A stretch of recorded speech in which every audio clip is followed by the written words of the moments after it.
গাজীপুরের কাশিমপুর কারাগারে শুরু হয়েছে প্রিজন ফ্রেশ নামের নতুন ব্র্যান্ডের সাবান উৎপাদন।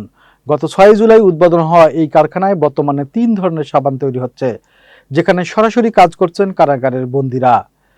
এতদিন কারাগারে ব্যবহারের জন্য প্রয়োজনীয় সাবান বাহির থেকে কেনা হলেও এখন সেই চাহিদা পূরণ হবে কারাগারেই উৎপাদিত সাবান দিয়ে। ফলে একদিকে যেমন সরকারি ব্যয় কমবে, অন্যদিকে দেশের উৎপাদন খাতেও যুক্ত হবে কারাগারের এই নতুন উদ্যোগ। কারা কর্তৃপক্ষ জানিয়েছে, উৎপাদিত সাবান বন্দীদের ব্যবহারের জন্যই কারা বিভাগেই কিনে নিবে। উৎপাদন থেকে অর্জিত লাভের একটি অংশ কর্মরত বন্দীদের মধ্যে বন্টন করা হবে।